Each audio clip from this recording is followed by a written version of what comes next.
Bueno, muy buenas noches. En atención al ejercicio propuesto dentro del taller de línea del, del cuarto semestre de la maestría en Derecho Constitucional, pues el día de hoy me propongo dar cuenta eh, del marco teórico, los resultados y las conclusiones eh,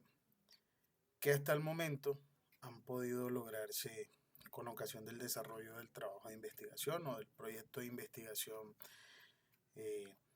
que me propongo adelantar como uno de los requisitos para optar al título de magíster en Derecho Constitucional y Política Legislativa. Pues tal y como lo expresé dentro del encuentro sincrónico, pues hasta el momento es poco el avance que se ha logrado y pues digamos que por eso a este marco teórico, resultados y conclusiones, prefiero llamarlos preliminares, perdón, ponerles el rótulo de preliminares, teniendo en cuenta que en virtud del ejercicio de investigación que se viene realizando desde los semestres anteriores, pues tuve que variar de forma considerable el proyecto de investigación, así como el problema de investigación y los objetivos del mismo. Entonces, atendiendo al ejercicio propuesto, pues en virtud de las actividades que se han pactado dentro del módulo, eh, en las dos últimas semanas pues he logrado avanzar en una concepción preliminar de lo que sería el marco teórico, los resultados y las conclusiones del proyecto de investigación que actualmente me propongo desarrollar. Respecto al marco teórico y pues teniendo en cuenta los autores referidos dentro del escrito analítico que se desarrolló para efectos digamos, materializar el mismo, eh, se tiene que la teoría principal sobre la cual versa la propuesta de investigación que aquí se desarrolla o el ejercicio investigativo que aquí se adelanta es el activismo judicial, ¿sí? Mismo pues que, aunque no es lo mismo, tiene sus raíces en el realismo jurídico eh, americano, ¿sí? Mismo que pues es de público conocimiento, pues también ha impregnado la actuación judicial en territorio colombiano. En tratándose específicamente del estado de cosas inconstitucional, se tiene que el mismo tiene su génesis en el constitucionalismo americano. Digamos que los primeros esbozos, sin que se le haya rotulado como estado de cosas inconstitucional, se dieron dentro del constitucionalismo americano y es precisamente con ocasión de ese activismo judicial eh, que ha caracterizado históricamente el quehacer del juez eh, norteamericano y pues para el caso colombiano, pues el de nuestros jueces también. Eh, Dicho activismo es propuesto por la Corte Constitucional y pues por los mismos teóricos de ese estado de cosas inconstitucional, pues aquellos que se han propuesto desarrollarlo, se han propuesto hablar del mismo, es propuesto como uno dialógico, es decir, un activismo judicial dialógico, ¿sí? Que permita, pues valga la redundancia, el diálogo entre las distintas instancias, entre los distintos poderes, atendiendo al hecho de la división tripartita de poderes que impera en el Estado colombiano, ¿sí? Y pues muy distinto a ese activismo judicial impositivo que en algunos momentos llegó a darse. Entonces el marco teórico parte de ese activismo judicial, ve al estado de cosas inconstitucional como una figura de creación jurisprudencial que es producto precisamente de ese activismo judicial y que en el caso puntual del desplazamiento forzado se materializa por parte de la Corte Constitucional con la sentencia T025 de 2004, ¿sí? En la que pues la Corte declara la existencia de un estado de cosas inconstitucional frente a la situación de la población víctima del desplazamiento forzado, ¿sí? Entonces, en cuanto a teorías, la investigación que proponemos, tal y como lo dije hace un rato, va a ahondar o se va a parar, valga el término, en dicho activismo judicial que le corresponde o que desarrollan los jueces de la República y en el caso particular, específicamente la Corte Constitucional de Colombia, ¿sí? A través de los autos de seguimiento que desde el año 2004 viene haciendo a la situación del desplazamiento forzado. Entonces, como resultados de investigación, tenemos que se proponen tres objetivos principales dentro del proyecto de investigación y frente a los mismos,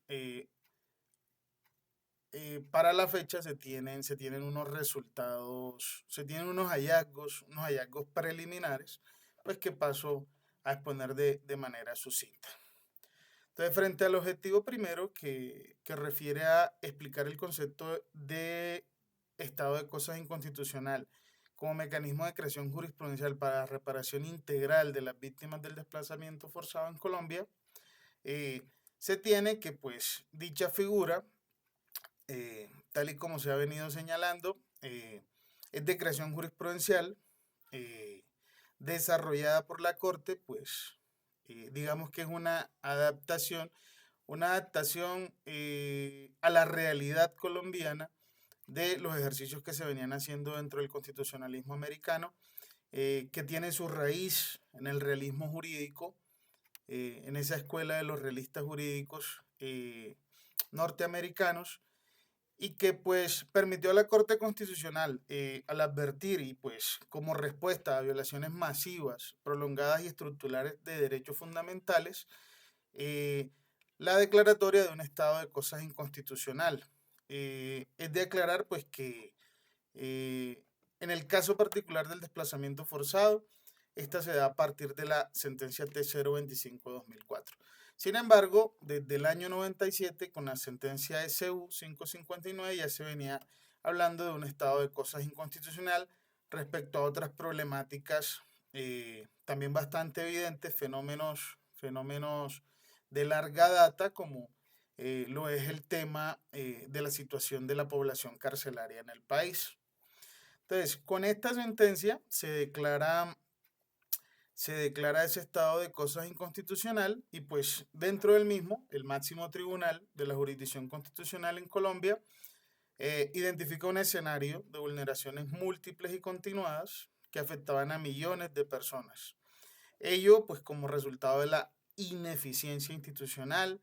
y la falta de coordinación entre las entidades estatales encargadas de la atención a las víctimas de la problemática del desplazamiento. Es aquí como pues se tiene entonces que el estado de cosas inconstitucional se erige, pues tal y como lo venía diciendo dentro de la pequeña exposición que acabo de hacer respecto del marco teórico, en un instrumento de activismo judicial estructural, ¿sí? A través del cual el juez constitucional que conoce de esa acción que busca la protección de derechos fundamentales, le permite a ese juez disponer medidas generales de reforma y seguimiento. Entonces, ¿por qué medidas de reforma? Pues porque a partir de ese estudio de la identificación de la vulneración de derechos fundamentales que hace el juez, él mismo dentro de esos autos de seguimiento ha impulsado, en el caso particular de Colombia, la creación de instituciones, ¿sí? Para la atención y reparación de las víctimas. Entonces, entre esas tenemos la Unidad Administrativa de Restitución de Tierras, la Unidad de Atención y Reparación a las Víctimas, ¿sí? Y pues tenemos también que pues el juez constitucional dentro de ese activismo judicial también ha impulsado la reforma normativa. Caso particular de la ley de víctimas, ¿sí? Promulgada en el año 2011, que pues también ha permitido avanzar de manera decidida, ¿sí? En la atención y reparación de las víctimas, aunque pues desde ya podemos señalar pues que digamos que los efectos han sido parciales y no totales, pues eso quedará para ampliarlo un poco en las conclusiones, pero pues ya lo vamos adelantando. Entonces, se tiene pues que ese estado de cosas inconstitucional como figura fundamental para la reparación integral, eh, su declaratoria impuso de manera impajaritable la reconfiguración del papel del Estado frente a las víctimas del desplazamiento. Y a través de las sentencias de 025-2024 y de los posteriores autos de seguimiento, que pues eh, son un número amplio de autos que se han venido haciendo, pues hay unos que destacan sobre los otros. Es el caso de los autos proferidos en los años 2009, 2016 y 2011, ¿sí? Sin embargo, estos autos han permitido, estos autos de seguimiento o este seguimiento, porque realmente no son los autos, sino que los mismos son producto de ese seguimiento decidido que en virtud del activismo judicial dialógico ha venido adelantando la Honorable Corte Constitucional, han permitido transmutar el enfoque de la reparación a las víctimas, pues se pasó de un enfoque eminentemente asistencialista hacia uno integral, ¿sí? Que se basa pues en los 5 componentes reconocidos por el derecho internacional de los derechos humanos, a saber que son la restitución, la indemnización, la rehabilitación, la satisfacción y las garantías de no repetición. Estas últimas importantísimas en el escenario colombiano, teniendo en cuenta los altos índices de revictimización que se presentan dentro de la población desplazada, sobre todo cuando se da el retorno, ¿sí? Cuando se da el retorno, toda vez que en la gran mayoría de escenarios de retorno de las víctimas del desplazamiento forzado, no se brindan las garantías de seguridad necesarias y generalmente, en la gran mayoría de los casos, terminan siendo revictimizadas, es decir, nuevamente terminan hallándose en poco tiempo en una situación o una nueva situación de desplazamiento forzado. Ahora bien, entonces, es de aclarar pues que el estado de cosas inconstitucional no puede ser mirado simplemente como una figura para el restablecimiento formal de derechos. Pues él mismo busca, y de ahí la importancia, o de ahí el hecho de que sea producto del activismo judicial de la Corte Constitucional, este busca reconstruir condiciones materiales y simbólicas de vida de las víctimas. ¿Sí? Y pues se constituye, sin dudas, en una expresión del constitucionalismo transformador colombiano, que busca articular ese poder judicial con las políticas públicas, la participación ciudadana y la reparación colectiva. ¿Sí? Entonces, pues tenemos que gran parte, o digamos que los efectos más significativos de dicha declaratoria del Estado de Constitucional, pues resultan evidentes o se pueden apreciar en la institucionalización de la política pública de víctimas y reparación integral, ¿sí? Misma de la que hace parte o es componente fundamental la expedición de la ley de víctimas y restitución de tierras de la que hablábamos hace un rato, que pues constituye también un logro directo dimanado del seguimiento judicial al estado de cosas inconstitucional, que permitió ampliar el marco jurídico de reparación, pues incorporó la restitución de tierras como eje central de la justicia transicional, ¿sí? Pues anteriormente la misma no era vista como eje. Digamos que la reparación se centraba en otros aspectos, ¿sí? Pero esto no era mirado con la, digamos, con la importancia que actualmente se mira, ¿sí?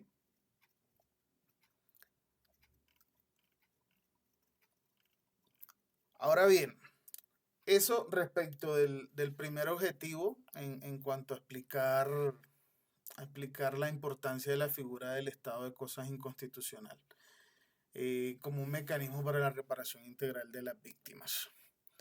En cuanto a los objetivos 2 y 3 que refieren a describir el desarrollo jurisprudencial del estado de cosas inconstitucional respecto al derecho a la reparación integral de las víctimas del desplazamiento forzado en Colombia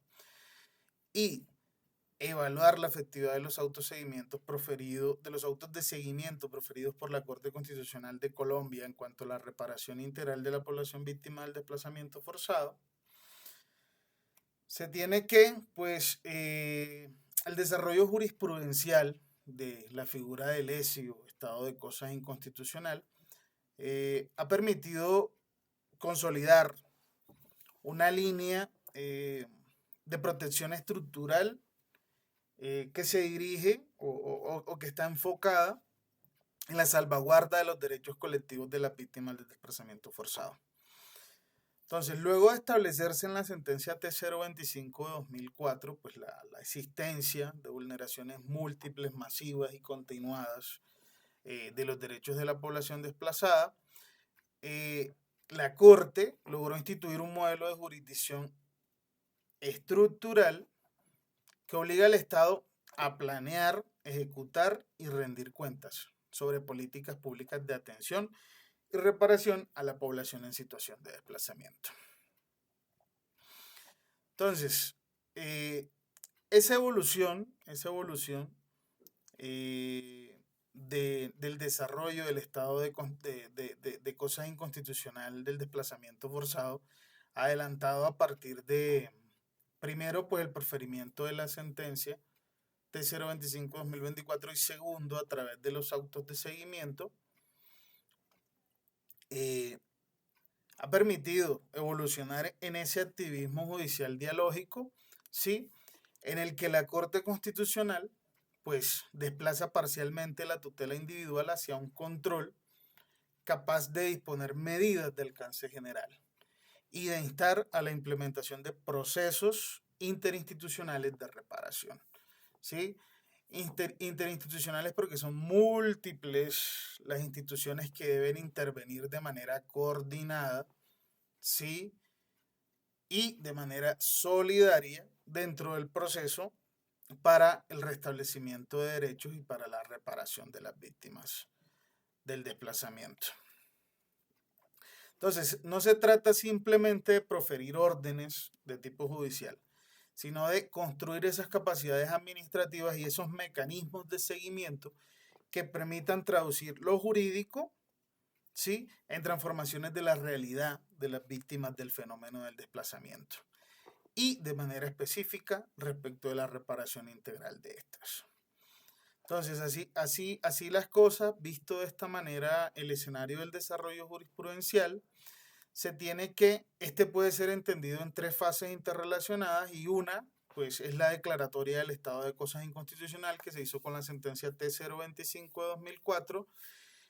y dos, la emisión de órdenes estructurales y la exigencia del diseño e implementación de políticas obligatorias como resultado de los autos de seguimiento. Y por último, pues la supervisión y las pautas para el levantamiento del estado de cosas inconstitucional, en el que ha sido muy claro la Corte y que pues hasta el momento no se logra, ¿sí? En ese orden, pues tenemos que los autos de seguimiento efectivamente han permitido la construcción de indicadores, han permitido establecer rutinas para el seguimiento, ¿sí? Y digamos que estos son instrumentos jurídicos indispensables que han promovido avances estructurales y normativos esenciales para la reparación integral. Sin embargo, su efectividad plena se ve condicionada por factores extrajudiciales, pues tales como la política pública, la financiación, la capacidad administrativa, sobre todo en los territorios, porque pues no es lo mismo hablar de reparación en las principales ciudades del país que hablar en los territorios apartados del país, ¿sí? Entonces, en ese orden de ideas, pues para mejorar su impacto, es prioritario consolidar mecanismos de financiamiento sostenido, coordinación interinstitucional y participación comunitaria en el seguimiento y evaluación del cumplimiento. Es decir, que dentro de ese seguimiento se involucre a la comunidad y específicamente a las víctimas del fenómeno, pues porque son las que lo padecen, son las que lo conocen de cerca, a fin que ese seguimiento no se quede solo en un enfoque teórico hecho desde un escritorio en la capital del país, sino que pueda describir de manera eficiente la realidad que hoy por hoy viven las víctimas. ¿Sí? Entonces, ya por último y a manera de conclusión, y pues ya viendo que estoy excediendo un poco el tiempo, a manera de conclusión, podemos decir que la intervención de la Corte, en virtud del activismo judicial dialógico que se manifiesta en el estado de cosas inconstitucional, no puede sustituir en forma alguna la acción integral del Estado. Los fallos estructurales por su naturaleza requieren continuidad, seguimiento y participación social. En ese orden de ideas, la reparación integral no se va a lograr, no se va a alcanzar con la mera existencia de pronunciamientos judiciales, sino mediante la construcción, tal y como lo hemos venido señalando, de condiciones materiales, institucionales y simbólicas que permitan garantizar la restitución de derechos, la reconstrucción de proyectos de vida y la prevención de nuevas formas de victimización. ¿Sí? Aquí importantísimo lo que hablábamos hace un rato respecto al hecho de la revictimización, que es bastante evidente, se presenta en muchos de los escenarios de retorno. ¿Sí? Entonces, desde esta perspectiva, el estado de cosas inconstitucional se debe entender como un proceso dinámico que articula justicia, institucionalidad y sociedad, y no como una fórmula cerrada de corrección estatal. Asimismo, a manera de conclusión, se evidencia que dicha figura ha contribuido a la evolución de la justicia transicional en América Latina y posiciona a Colombia por ser, digamos, el abanderado en el desarrollo de dicha figura a través de la jurisprudencia constitucional en un laboratorio de judicialización de esas políticas públicas. No obstante, resulta necesario revisar esos mecanismos de seguimiento, ¿sí? Diseñar indicadores verificables y fortalecer los espacios de diálogo institucional o interinstitucional, mejor, y la participación de la comunidad. Pues solo a través de dichos ajustes pues será posible avanzar hacia una reparación integral que efectivice los principios del Estado Social de Derecho. El Estado Social de Derecho en el que vivimos todos los asociados en Colombia. Así las cosas, pues el reto que hoy se nos plantea frente al estado de cosas inconstitucional por desplazamiento forzado y al seguimiento que se viene haciendo de la misma para verificar su superación o no, consiste en garantizar que la estructura institucional creada a partir de dicha declaratoria avance hacia un modelo de reparación con enfoque territorial, diferencial y participativo, que no solo atienda a las consecuencias del desplazamiento, sino que contribuya a transformar las condiciones que lo originan. Muchas gracias.